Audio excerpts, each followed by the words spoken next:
Hello friends, curious सबके YouTube channel में आपका स्वागत है। हम लोग पिछले 2 सेशंस में क्लास 9th के साइंस में मैटर इन आवर सराउंडिंग्स पढ़ रहे थे और उसी में अब हम लोगों को थोड़ा आगे जानना है। आगे जानते हुए हम लोग पहले पढ़े थे क्या मैटर कहते किसको है, मैटर के क्या क्या तरीका है मैटर को पहचानने का, हम कैसे पहचानेंगे मैटर को। आज पढ़ते हैं स्टेट्स ऑफ मैटर। ठीक है,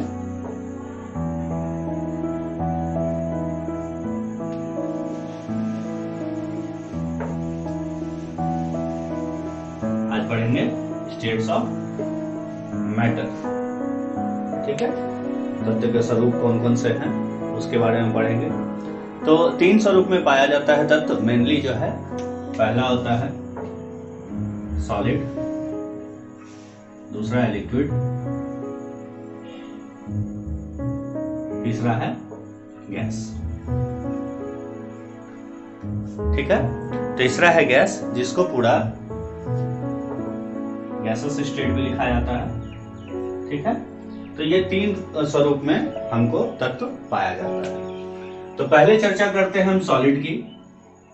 अगर सॉलिड यानी कि ठोस, सॉलिड का मतलब ठोस, ठोस की अगर चर्चा की जाए तो ठोस में हम लोग क्या देखते हैं, क्या ठोस का स्वरूप जो होता है इसमें हम लोगों को पार्टिकल जो होते हैं उसके बहुत पास पास होते हैं। पार्टिकल की सजावट जो होगी इसकी वो बहुत पास पास होगी, एकदम सटे सटे हुए होते हैं, इसमें कोई दिक्कत नहीं होती है। हम इसको इस तरह ले सकते हैं, आप घर में जितने भी सामान हैं जिनको आप लोग हार्ड फील करते हैं, मतलब छूने के बाद हार्ड आपको लगता है, उन सबको ले सकते हैं। चाहे वो ये आपका मार्कर पेन हो या फिर ये आपका व्हाइट बोर्ड हो गया, ये वॉल है, वॉल में लगने वाले ब्रिक्स हैं, आपके हाथ में चलने वाला स्मार्टफोन है, या फिर आप जिस चेयर पे बैठे हैं वो चेयर, टेबल वगैरह, आप किसी भी चीज को ले सकते हैं। वो सब क्या है, ठोस यानी सॉलिड की गिनती में आता है। रीजन क्या है, उसको हम लोग कंप्रेस नहीं कर सकते, संकुचित नहीं कर सकते, उसको हम दबा नहीं सकते हैं। और जो है उसके स्पेस जो होता है, पार्टिकल के बीच का स्पेस जो होता है वो बहुत कम होता है, इस वजह से हम उसको दबा नहीं सकते हैं। ठीक है, तो इसमें स्पेस ना होने के कारण उसकी कंप्रेसिबिलिटी जो होती है वो खत्म हो जाती है, ना के बराबर होती है, नेग्लिजिबल होती है। और वहीं अगर बात करते हैं हम तो इसमें बात आएगी, आप लोग कहेंगे कि sir rubber band, rubber band आ जाएगा। ठीक है, रबर बैंड के बाद आप बोलिएगा कि स्पॉन्ज भी होता है सर, और उसके बाद अगर स्पॉन्ज के बाद देखें हम तो आपका बात आ जाएगा किसका, शुगर का होता है ना, शुगर या फिर सॉल्ट, इस सब के जो क्रिस्टल्स होंगे, इन सब के क्रिस्टल्स होंगे, आप बोलिएगा रबर बैंड जो होता है सर। अगर हम ठोस जो भी चीज है यानी जो भी सॉलिड है, तो सॉलिड को हम लोग क्या कर सकते हैं, सॉलिड में हम अगर उसको दबाना चाहें तो वो दबेगा नहीं, टूट जाएगा।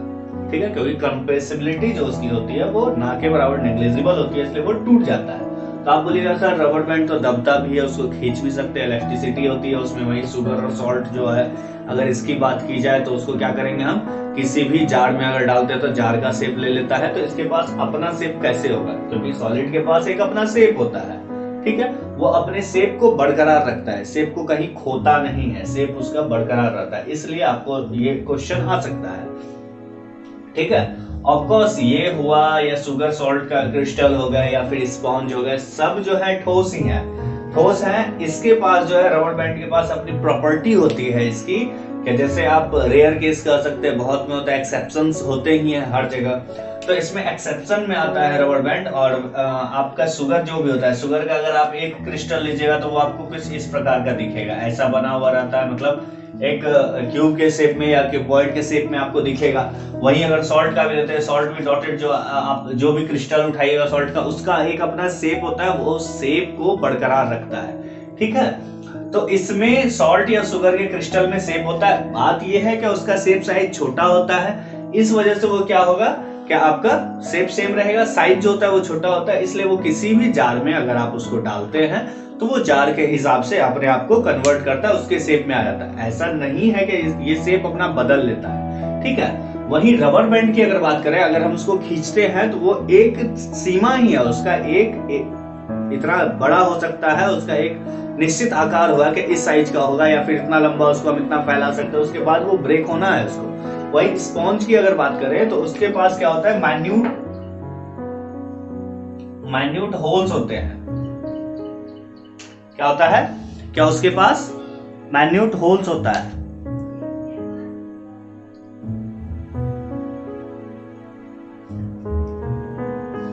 हाँ, तो माइन्यूट होल्स होता है जिसके अंदर क्या होता है, एयर ट्रैप्ड होता है। क्या होता है, एयर ट्रैप्ड होता है। इस वजह से क्या होता है, स्पॉन्ज को जब हम कंप्रेस करते हैं, कंप्रेस करने के कारण क्या होता है, वो सिकुड़ जाता है, संकुचित हो जाता है, उसको हम दबा सकते हैं। और वैसे अब फिर आप जैसे उसको छोड़ते हैं वो अपने पुराने वाले स्टेट में आ जाता है, पुराने जगह पे आ जाता है, जैसा वो था वैसा बन जाता है।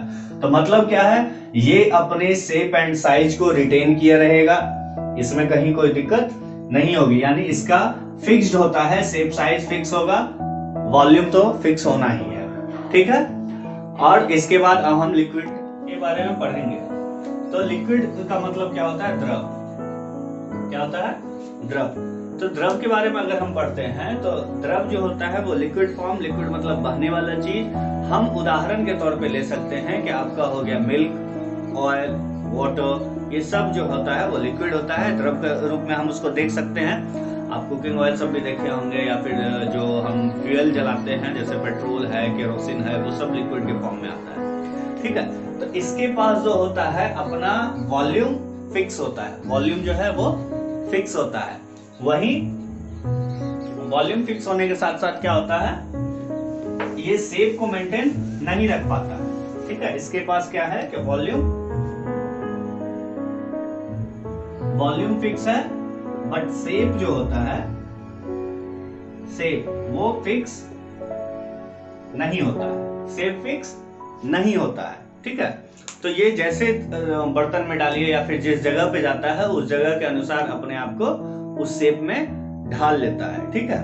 आपको याद होगा कि हम लोग पिछले जो सेशन लिए थे, हम साइंस का जो पिछला क्लास था या पिछला वीडियो जो था, उसमें आप देखे होंगे क्या हम लोग एक बीकर लिए थे। बीकर के अंदर जो है वाटर भरा हुआ था, जिसमें हम लोग ने पोटेशियम परमैंगनेट घोला था। और वहीं एक और बीकर था, ठीक है, जिसके अंदर भी पानी भरा हुआ था, और उसमें हम लोग क्या घोले थे, इंक घोले थे। ठीक है। तो इससे सिद्ध हो चुका है, यानी यहाँ पे प्रूव हम लोग कर चुके हैं कि लिक्विड जो होता है, लिक्विड के अंदर हम लोग सॉलिड और लिक्विड दोनों को डिसॉल्व कर सकते हैं, सॉलिड और लिक्विड दोनों को डिसॉल्व कर सकते हैं। तो अब बात आती है क्या, अब बात आती है लिक्विड में गैस को डिसॉल्व करने की। गैस को क्या करना है, डिसॉल्व करना है लिक्विड में। तो हम लोग जानते हैं कि जो भी पानी है, पानी वाला क्षेत्र है, उसमें मछलियां पाई जाती है, एक्वेटिक प्लांट्स होते हैं, एक्वेटिक एनिमल्स के साथ साथ एक्वेटिक प्लांट्स भी होते हैं। तो एक्वेटिक एनिमल या एक्वेटिक प्लांट को जिंदा रहने के लिए ऑक्सीजन चाहिए। कोई भी जीव जंतु जो भी पृथ्वी पर है उसको एयर चाहिए। तो जो जितना भी पानी है, मतलब जो भी पानी है, हम लोग जानते हैं किससे, हाइड्रोजन और ऑक्सीजन, इस दो से मिलकर के बना हुआ है पानी, यानी H2+O बनता है क्या, H2O। तो ये क्या होता है, पानी आपका बना देता है। ठीक है। तो जब जल है H2O है, ठीक है, इसकी बात होती है H2O है। चलिए, जल है, सिंपल है कि H2O है, ये क्या है, जल है। तो जल में क्या है, आप देखिए O आया, यानी ऑक्सीजन। ऑक्सीजन जो है वो जल में मिला हुआ है, बिना गैस के मिले, ऑक्सीजन के मिले पानी बन नहीं सकता। और जब पानी बनेगा तो उसमें ऑक्सीजन होंगे, कार्बन डाइऑक्साइड भी होगा, और वही जो पानी में घुला हुआ है ऑक्सीजन या फिर कार्बन डाइऑक्साइड, इस वजह से उसमें अंदर में आपका प्लांट्स भी हैं, प्लांट्स भी जिंदा रहते हैं, और फिर एनिमल भी है। एनिमल और प्लांट के जीवित रहने का are living there because of oxygen and carbon dioxide which is present in water. तो जो भी पानी में प्रेजेंट है प्लांट या एनिमल के लिए, वो जिंदा रहने का कारण होता है कि उसके पानी के अंदर क्या है कि ऑक्सीजन और कार्बन डाइऑक्साइड दोनों चीज घुला हुआ है। तो मतलब हम जानेंगे कि सॉलिड, लिक्विड और गैस, ये तीनों चीज जो है वो घुल जाएगा पानी में। पानी में घुलनशील है तीनों चीज, इस बात को हम लोग जान गए। ठीक है।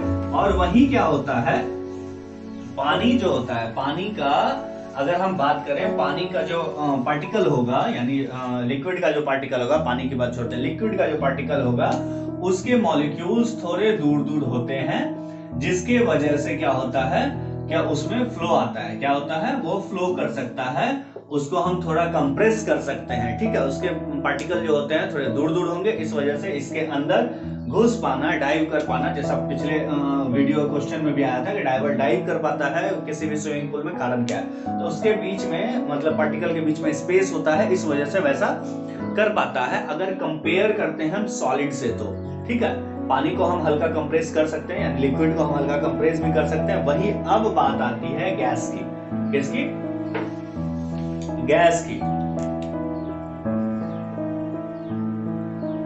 गैसेस स्टेट की अगर बात करते हैं, गैसेस स्टेट की अगर हम बात करें तो गैसेस स्टेट में क्या होता है, क्या इसमें कंप्रेसिबिलिटी जो होती है बहुत ज्यादा होती है, much better than solid and liquid. अगर हम देखें तो इसको कंप्रेस होता है, यानी संकुचित किया जा सकता है सॉलिड और लिक्विड की अगर बात करें तो इन दोनों से प्लस कर लीजिए, यानी ज्यादा कंप्रेस किया जा सकेगा इसको, ठीक है, more than solid and liquid. तो ठीक है, इसको सॉलिड और लिक्विड से ज्यादा हम कंप्रेस कर सकते हैं, ठीक। आप उदाहरण की तरह ऐसे ले सकते हैं, एक आप सिरिंज लीजिए, एक आपको क्या करना है, सिरिंज लेना है, कुछ इस टाइप का ही रहता है,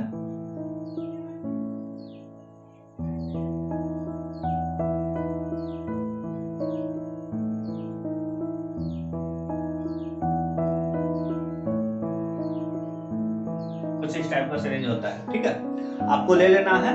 और करना क्या है, क्या इसमें आपको आगे से रबर कॉर्क लगा के 3 सिरिंज लेने हैं आपको, तीनों सिरिंज में क्या करना है, आपको रबर कॉर्क लगा के आगे का मुंह बंद कर देना है, ठीक है। फिर वापस से इसको पीछे जो पुश करने के लिए होता है उस पार्ट को आपको खींचकर निकाल लेना है तीनों सिरिंज का, और उसके बाद क्या करना है, एक में आपको कुछ नहीं भरना है, दूसरे में आपको वाटर या कोई भी लिक्विड आप डाल सकते हैं, और तीसरे में चॉक या फिर सॉइल सैंड कुछ भी, यानी ठोस।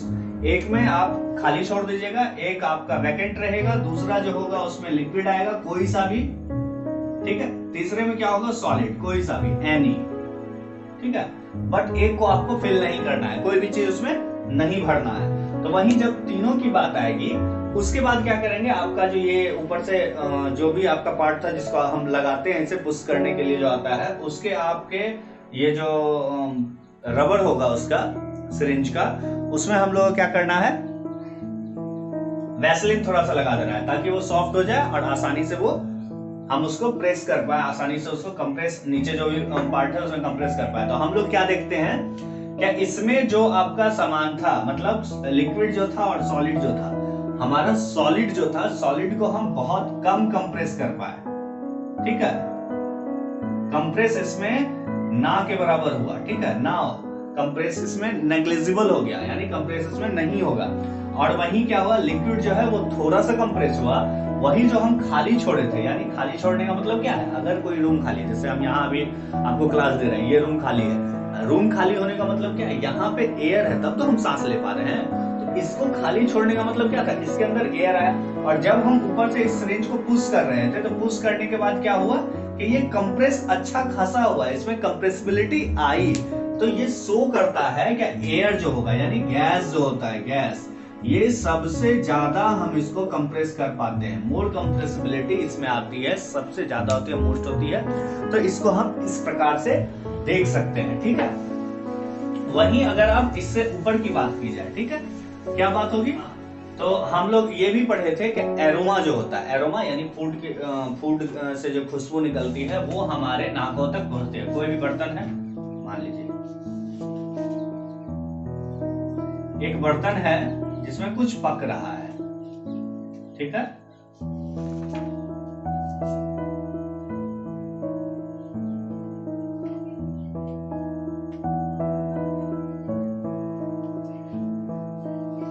एक बर्तन है जिसमें कुछ पक रहा है, तो इसको हम लोग क्या जानते हैं, इससे क्या होगा, एरोमा उड़ता है, खुशबू उड़ती है, जो कि हमारे नाक तक पहुंचती है, इसको हम लोग हमारे नाक तक पहुंचेगा, और नाक तक पहुंचने के बाद क्या होता है, हम लोग कैसे जानते हैं कि भोजन पक रहा है या खुशबू आई, हमारे तक क्यों पहुंचा और रीजन उसका क्या था पहुंचने का। तो इसका रीजन यही था क्या एयर के पार्टिकल जो होते हैं वो बहुत दूर दूर होते हैं, ठीक है, पहली बात।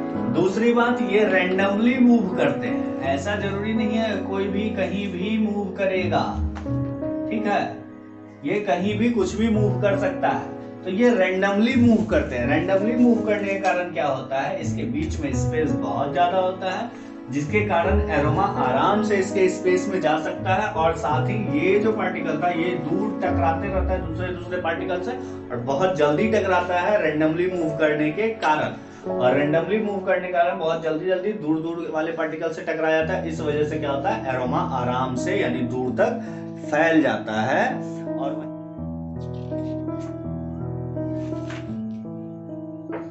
तो आज के लिए बस इतना ही। अगर वीडियो अच्छा लग रहा हो, चैनल पसंद आता है तो वीडियो को लाइक कीजिएगा, चैनल को सब्सक्राइब कीजिएगा और बेल आइकन को दबाइए, और जो नोटिफिकेशंस का सेक्शन है उसमें ऑल कर लीजिएगा, ताकि जितने भी नोटिफिकेशंस हैं वो आपको मिल जाएं और आप सारे वीडियो को देख पाए, कोई वीडियो आपसे मिस ना हो, ठीक है। तब तक के लिए धन्यवाद।